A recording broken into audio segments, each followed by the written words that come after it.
14th at 7 p.m. at the firehouse station on 175th. So that's Thursday, the 14th, 7 p.m. Mr. Ross got up and spoke about the park. I think the park idea it's great for Country Club Hills.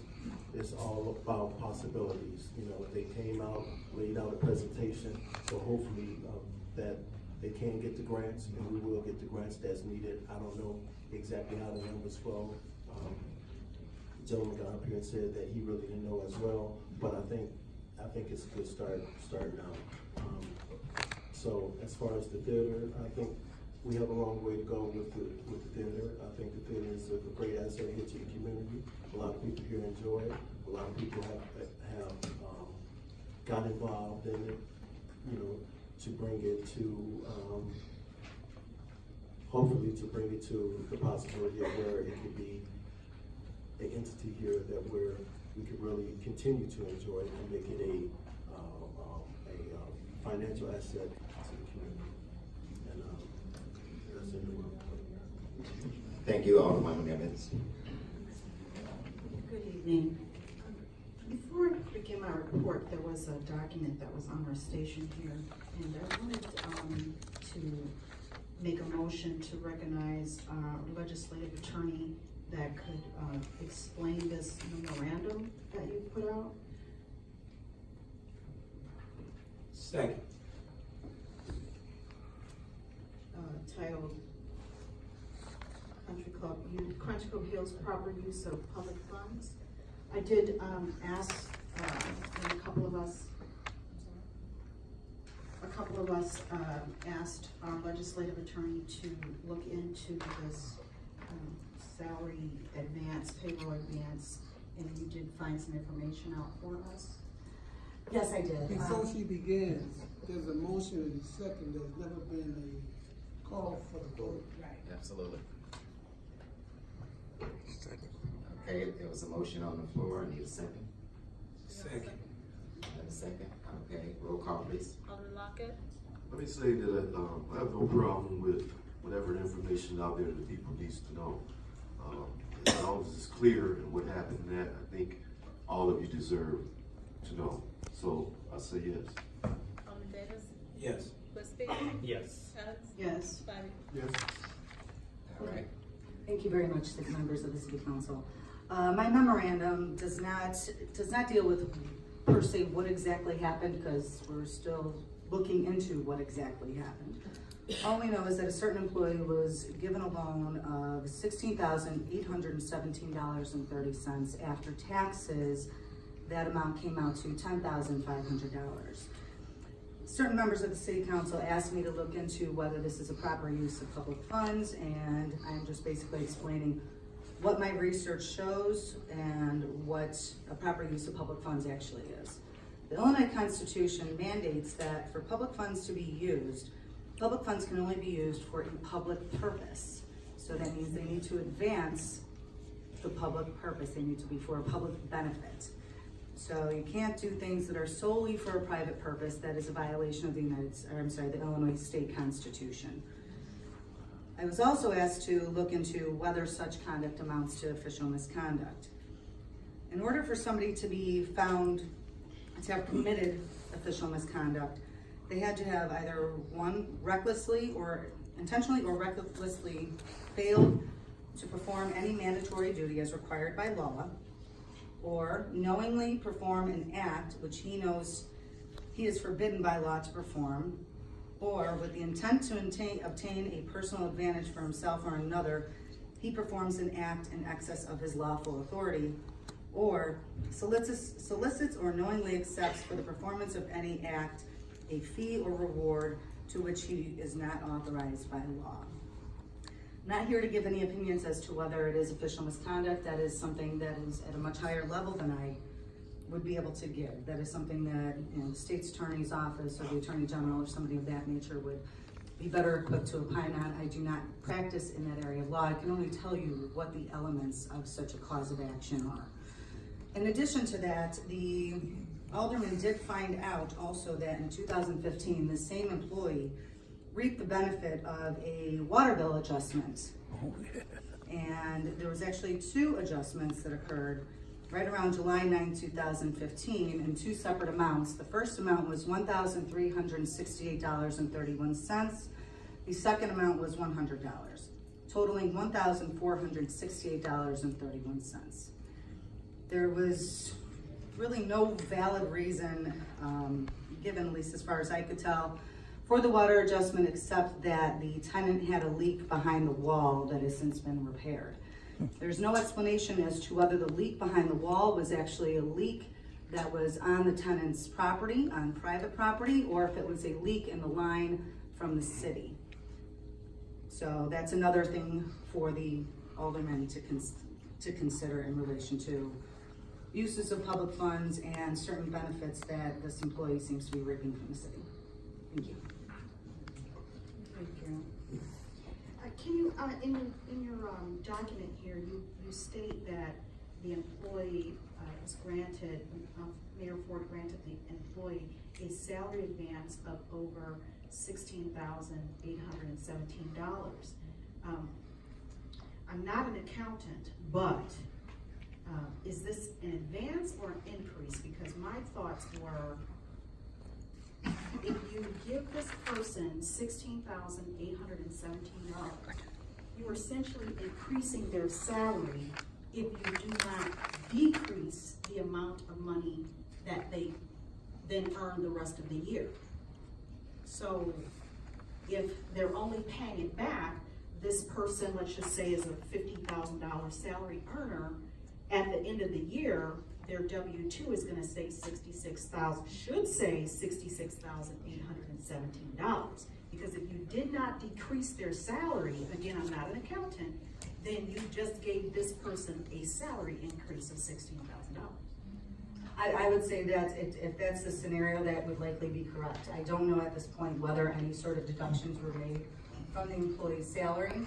The only thing I do know is that there was a $7,500 check paid, a personal check from the mayor to the city to reimburse for some of the funds, but that doesn't, that doesn't decrease the potential unapproved salary increase and unbudgeted salary increase. I guess we would really need to see the employee's W-2 to see what it shakes out to be. Okay, well, I do want to continue to address this, and the reason why I am addressing this is because this has been an issue for the last 4 years. So it's not a one-off issue, it's not a one-off thing that it may seem like a person is harping on. This is a continuous issue of your tax dollars. So those of you that have come and expressed, our taxes and we're just under the weight of our taxes, these are the exact things that we're talking about that are wasteful and misappropriation that's been going on for the last 4 years that I've been trying to tell you about, okay? So it's not a one-off thing. I don't want folks to think, oh, it's just a one-time payday loan or it's just a one-time thing. It's not. It's month after month, mistake after mistake.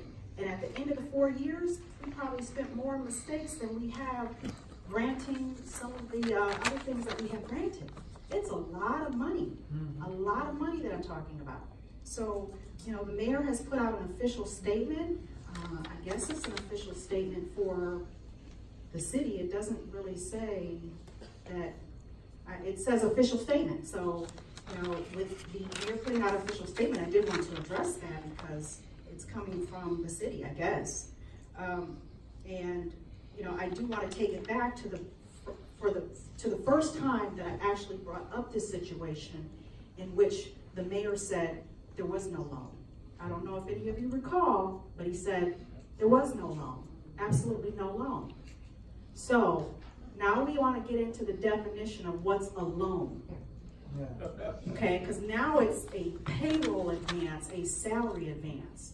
So I did a little research on my own, and I looked up what the definition of payroll advance is.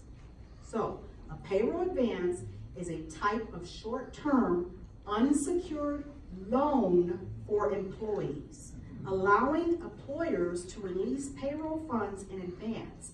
The idea behind the loan is to cover an unexpected expense which cannot be delayed till payday. Keyword, loan. So if we wanna get into games with what the wording is and what, it wasn't a loan, it was a payday advance, it was a salary advance. At the end of the day, it was a loan. An interest-free loan of $16,817.30. Because, he wanted to be charitable.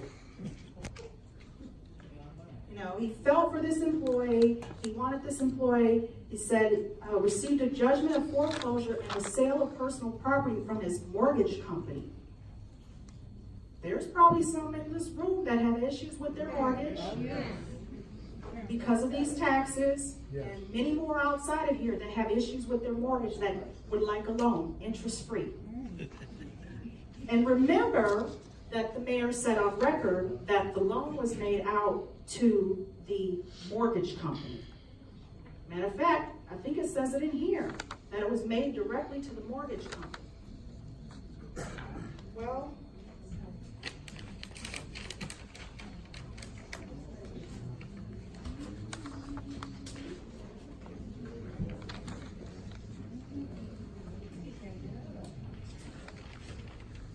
this loan was made out to the employee. Directly from the general fund.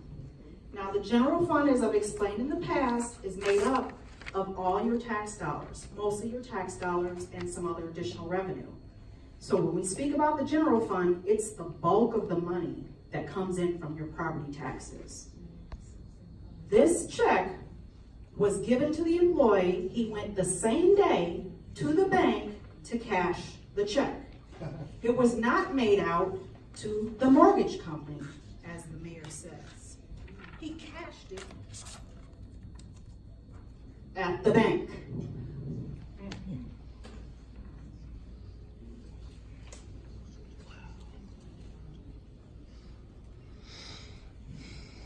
This same employee has also had a water adjustment on a couple of occasions, and again, to a statement that a citizen made, we are not a Fortune 500 company. We are not the military. We are a municipal organization. We are bound by your property tax dollars and other city revenue. That's where we get the money to operate. So to lend out this money to an employee, interest-free, without authorization from the council, is misappropriation of funds. But the mayor offers you an official statement and not even an apology. He's saying, basically, I hope you understand why I did this. And at the end of the day, I do want to address that it says a promissory note was written by the city attorney setting up a payroll deduction. Our city attorney, John Murphy, you're here today. I do have my hands on an agreement that it says agreement for employee, we'll use the initials VW, agrees to receive an advance of $16,817.30 advance of wages, agrees to repay $500 of advance wages until repaid in full. This will be 34 payments of the amount of $500 will be deducted from the gross earnings from each weekly payroll. Are you familiar with these documents?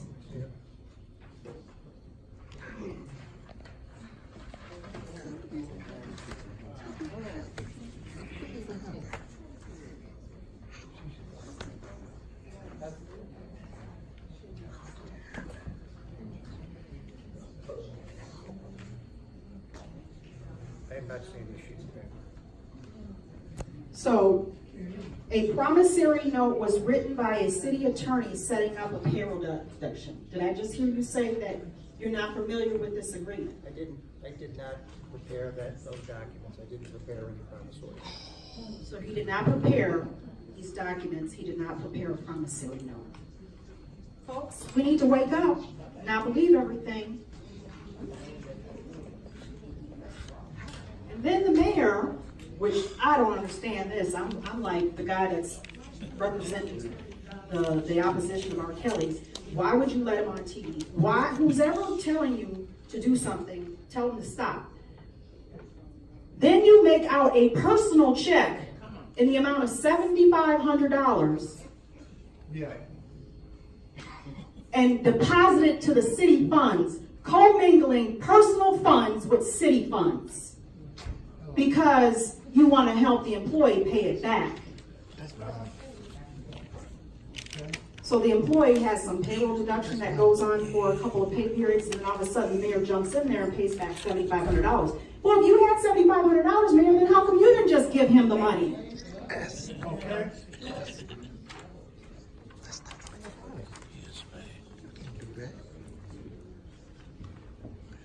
I don't know what legalness that comes from, but that doesn't even sound right from the get-go. Send that to the state's attorney. How you would commingle personal funds with city funds.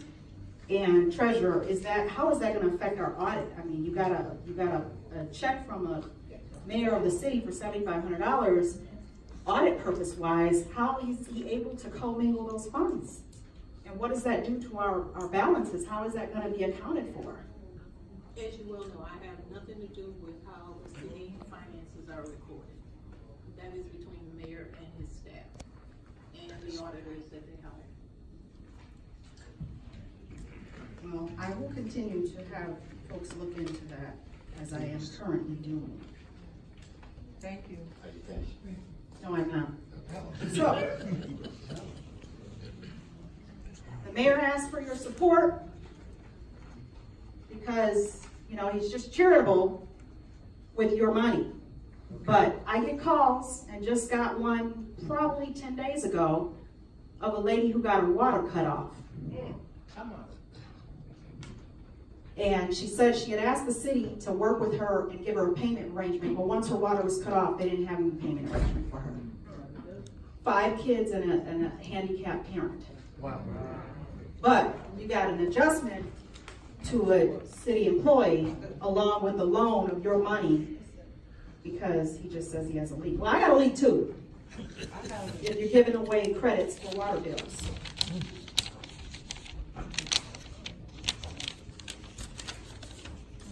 We have to wake up, and there was a gentleman here that said, Pastor Danny Hines, come together. I mean, this is the most people I've seen in the room in probably 2 years. Yes. Absolutely. This is the most people I've seen in the room. It usually is only like maybe 5 people here. It's gonna start being more though.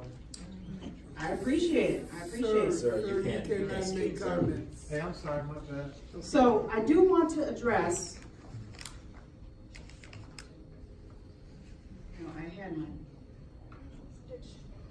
That's fine. You can't do taxpayers like that. You can't do that. I do want to address some other things, but I do want to say that I was been giving off some definitions here, but I'd like to say that this here is very hypocritical. Very hypocritical for you to put out some trash like this and say that an employee or a council member is having trouble with their mortgage, but yet you're bailing out people on their mortgage and water bills left and right.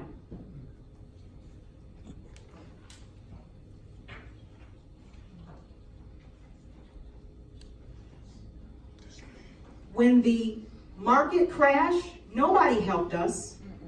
Nobody helped us with our properties. Many of us that are in this room are lucky to still be in our properties today. Through the grace of God, we're here. We figured it out. We made it happen. He helped us along the way. But Lord, would you have come to the city to be able to just get a loan, interest-free at that? We all struggle. And what is it about this employee that keeps getting this handouts? It must be something. I do want to address a couple things that were brought up. I don't know if anybody's ever heard of bait and switch. You know, when you come into a store and you see something in the sale paper and you say, ooh, shrimp is on sale, $6.99 a pound. I better run up to Jewel and get some shrimp. And then you get to Jewel and they say, well, we don't have those shrimp, but we have these over here for $8.99 a pound. Bait and switch. They got you in the store and now you've got taste for shrimp, so I'm gonna get some shrimp. Well, the community development is the same thing. Not saying that there's an issue with the park and the water doesn't need to be addressed. I've been over there myself and have walked right after rain, and it's muddy, it's wet, definitely needs it. But don't be fooled again, just like that sign that's up on Cicero that's been up there for 6 years saying an outlet mall is coming. Right before an election. It's been longer than 6 years, I concur. So please understand the game here. We do, many of you have enjoyed the park. You know it's issues. It has issues. It does need to be fixed. But hold the feet to the fire where we really need to be. And I only see 1 or 2 folks here that truly go to those park district meetings. Is we need to go to the park district meetings. They are a whole separate taxing body on your tax bill. So you got Country Club Hills, you got Cook County, you got mosquito abatement, you got all these taxing bodies. Country Club Hills Park District is its own taxing body. They have elected officials that vote on whether or not to take out bonds, on whether or not to make payments to the city, and so on and so forth. The park district has an intergovernmental agreement with the city that pays the city $64,000 a month to run the parks. The park district doesn't have their own office, they don't have their own building, they don't even have their own copy machine. But they control one of the taxing bodies on your tax bill. They have the ability to levy bonds, to take out bonds. So you get this company that comes and they give a presentation and it sounds all nice and dandy, and then they go to the table and maybe they do get a grant or 2. But out of the $5.1 million, maybe they only get 3. And they say, well, if you really want this, the city has to put up the other $2.1 million. Well, how are you going to do that? Well, we can just take out some bonds. And guess what? That's not us up here that votes for that. That's the park district. They are a whole nother taxing body. They meet downstairs every 3rd Thursday of the month in City Hall. Need to start showing up at those meetings. Because this was just a bait and switch. Hold them accountable. They are elected officials. They are elected. When you go to the polls, you're going to see park district people on there. You vote for them. They vote on your money. You need to hold them accountable. Right now, they're just giving $64,000 to the city, which the city is using to maintain the parks, because they established this intergovernmental agreement that says, well, the park district doesn't bring in enough money or have enough money to run the full operations of the park. So we're going to give the city $64,000 a month and let the city run the parks. But we'll still do all the voting and everything, and then we'll just send the city the check every month. There's no accountability with that. I can tell you that right now. That $64,000 goes in the general fund. We use it for whatever we use it for. Yes, and the grass does get cut at the parks, but hey, do we know if we're really using all $64,000 for the parks? No, because there's not an audit, there's not a report, there's not an incremental line item that tells us exactly what you're using that $64,000 for. Therefore, at the end of the day, it could only be costing $20,000 to maintain the parks. And then we just use the other, 40-something thousand for whatever we want to use it for. Park district meetings, go to them. There was a question on the floor about were the resolutions discussed in a public meeting? Tax incentives, were they discussed beforehand? The taxes and the business abatements? Yes, they are. The meetings are all public meetings, and all of this information is discussed beforehand. What you're hearing today about the McAllister and the nursing home is something that transpired over 2 or 3 years ago. It's a housekeeping item today because 2 or 3 years ago, there was information that did not get filed correctly, so we have to officially resurrect it and bring it back and do it officially. But nonetheless, this information was discussed 2 or 3 years ago. Now, what I do suggest is residents attend the committee meetings and the admin meetings. That's where you're going to hear more discussion about what's going on. When it gets to this point where you're here today and you're sitting here today, it's at a point where we're just voting on it. Yay, nay, whatever, and there's very little discussion. So you're looking like, well, what did they just vote on? What was that just passed? because it's very little discussion that happens here. The discussion happens in the committee level. It happens in the admin level. That's the meetings you need to come to, because then you hear the back and forth and the request for information and the request for documentation. When it comes here, it's a done deal almost. It may pass and may fail. There was a resident, Michael Victor, Theater Commissioner, mentioned the $10 million gray elephant. I'd have to agree. For several years, I said the same thing. He is correct. The money is coming directly out of the general fund. So again, the bulk of the money that you pay your taxes goes into the general fund. It's coming out of the general fund each year. When this theater was built, it was intended for the city to loan the theater X amount of dollars to get it started, and then once it became profitable, that theater would pay the city back and then operate on its own profits year after year. He is correct. It has never, ever, ever been profitable. So each year, that at minimum $500,000 comes out of the general fund to operate that venue each year, if not more. But it's a minimum of 500. You have to consider what goes into it to operate it. You have to pay the acts. You know, there's sometimes anywhere from $30,000 act up to a $50,000, $60,000, $70,000 act. You know, how many shows do you want to have? You have your sound engineering. They have to load in for the season and load out and do all the sound production. You have your security personnel. You have your transportation personnel. You have all of the riders that the acts want in their act.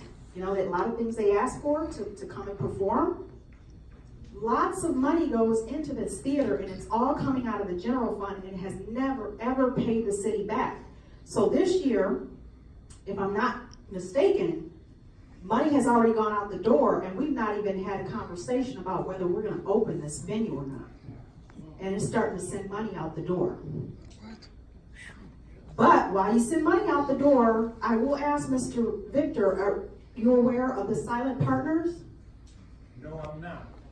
That's probably because there's no transparency. I'm sorry. Mr. Victor. I'm I'm sorry, I asked you a You question. can't I'm do sorry. that. I apologize. I asked him a question. But Silent Partners, remember, received upwards of $80,000 to book some shows and did not book one show last year? And we have not recovered that $80,000, $80,000+. This is the type of money loss that we're talking about. So we gave a promoter $80,000 to book, not for the acts themselves, to book the acts. And he didn't book one act, and we haven't gotten the money back.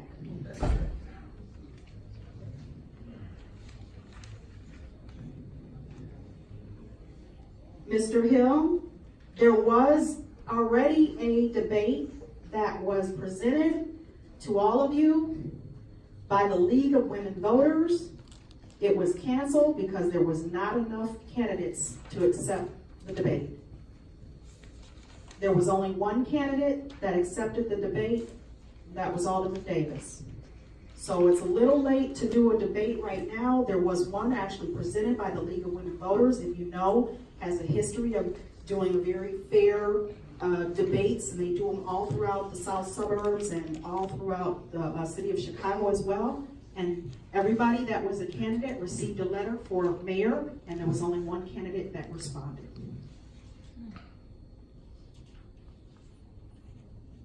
There was a question about flooding on the streets, fixing the streets. I agree with that resident. I didn't quite catch your name. But we haven't had a streets program in over 2 years. But we have had the theater open to a loss of over $500,000, but we haven't had streets repaired. Does that make sense to you? No. I mean, $500,000, I'll tell you, for streets is not a lot, but it can do some very good lengthy patching. It may do some whole streets depending on the length of the streets, but it can do some, not this little itty bitty patching that you see, where you just come and do a little pothole and then within, 25 days it's up again. I'm not talking about that kind of patching. I'm talking about where they grind and they do a very large portion of an area. And it can do quite a bit of that, and it can do some streets, $500,000. Wouldn't we like to have that over the theater? How many people even go to the theater anymore? Nobody even goes to the theater anymore. One, maybe one, two. Excuse me, public, you cannot respond, please, be respectful. So I'm saying, you know, as nice as it may be, venue, seating, and, you know, when it's the sound, if you've ever been there on a nice day, a nice evening, cost-wise, you cannot have the conversation about taxes in the same conversation as the theater. They don't go together, like oil and water. They don't mix. Mr. Gray, you mentioned the community park as well. And I answered your question about why are we having a meeting about the parks and there's no timetable. I explained that. You did mention about the theater and that it's supposed to be an enterprise and it's never made $1, even the new seats. And some might argue that the seats were paid for by tip dollars. And the seats were paid for by tip dollars, but keep in mind, tip dollars are still your money. Still your money. It's an agreement that the city has with the other taxing bodies to put away portions of your tax dollars to use for districts that are actually blighted. It's supposed to be used for districts that are blighted, meaning boarded up areas and stores and torn down buildings and things like that to revitalize an area. The theater really wasn't a blighted area, but it got new seats that it actually doesn't fill up. So all those new seats that were put in back there, I can tell you, I've gone and looked and they're not even being filled. I mean, we're on Groupon giving away tickets on Groupon. And now people have caught on to us being on Groupon now. So if I'm not gonna pay $70 for a ticket and I can just wait in like 2 or 3 weeks and I'll see it on Groupon for $25. That's not hard to figure out. And you might get a show at 75% of capacity, but yeah, they only pay $25 for a ticket now. That's not even paying for the artist anymore.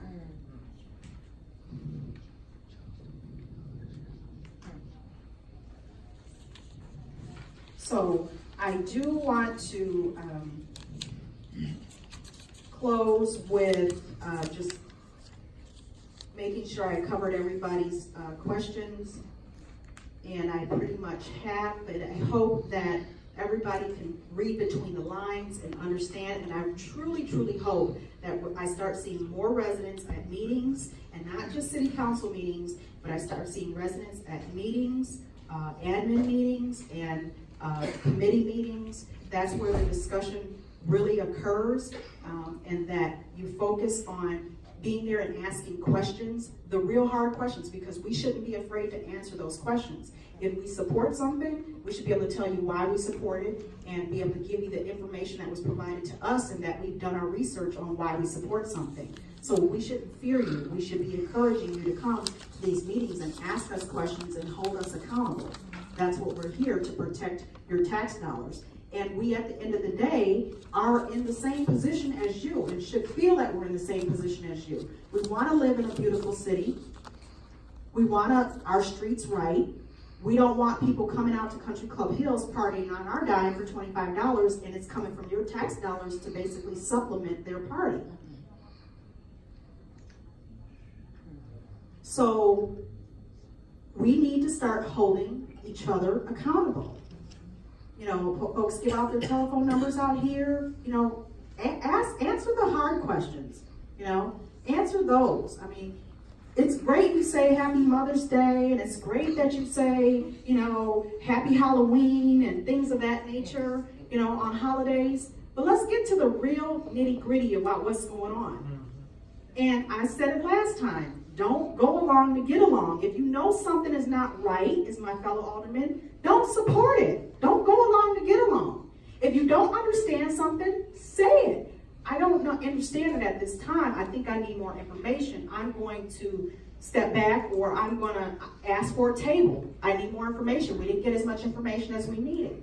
Or, you know, I'm gonna pass on this vote because I truly don't understand it. I don't wanna put myself in a position where I support something or don't support something with half the information. Do not go along to get along.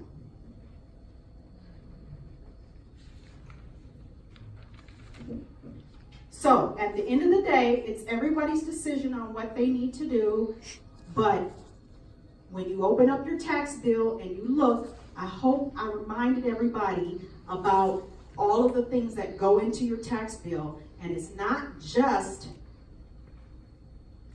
the operations of the city, it's the mistakes that go on that can be avoided. If we can avoid some of these mistakes, do I promise you that your taxes are gonna fall by 50%? No, I that would be good if I could, okay, but it's not realistic. But the fixing of the mistakes will help increase and provide better services. Because right now, we're not even getting good services for what we pay for. People sometimes will move into areas that have a high tax rate because they got good schools, they got good streets, they got good economic development, and they're saying, I'll be willing to pay these taxes because I get these other benefits. It's a struggle. I'm not saying it's easy, but they're willing to pay them because they get those benefits. Their city is clean. They don't have a lot of crime going on. There's economic development. Their streets are done and repaired. Their people are accountable when they call an alderman or something of that nature. So they're willing to pay. But we're not getting that. We're paying these taxes. Our schools are not performing. Our streets are torn up.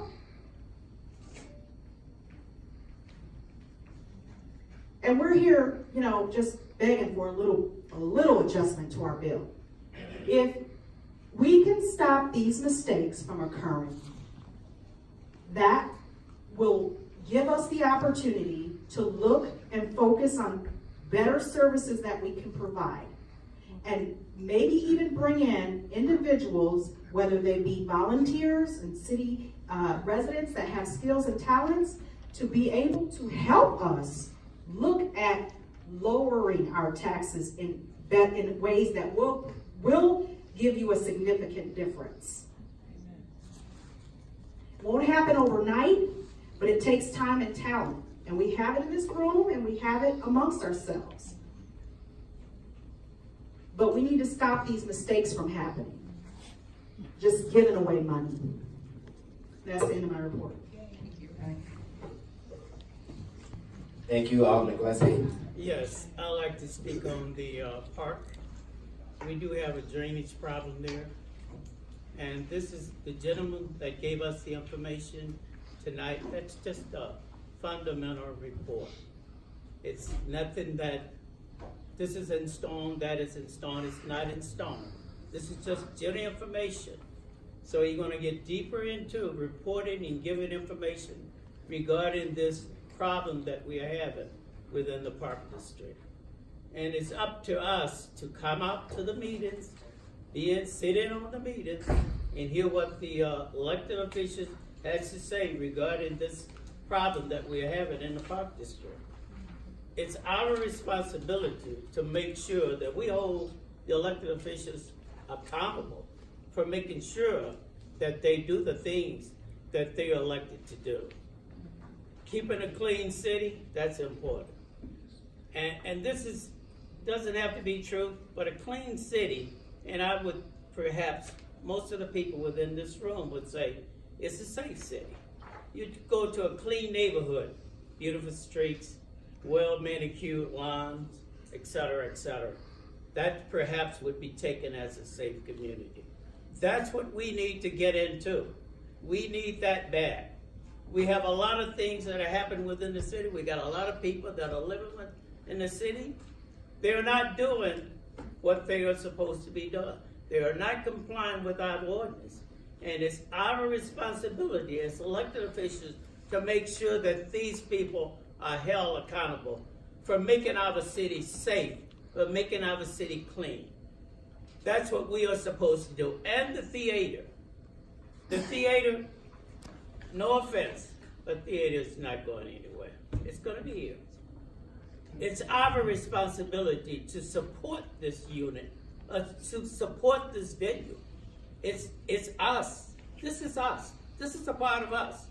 We make it for what it is. If we don't come out and do our due diligence, come out, support the actors that are there, I mean, we're not doing our job. We should support, and if we don't, what's going to happen? The city surrounding us will take charge of those people that we thought we had coming to our theater. They'll take charge of those people. We cannot allow that. And me personally, I will not allow that. I'm going to back to make sure that we are successful within the city of Country Club Hills. And to the best of my ability, that's my responsibility. And that's the residents of the city of Country Club Hills' responsibility, is get up and support the city and do our job and make the city a safe and a clean community. Thank you for your time.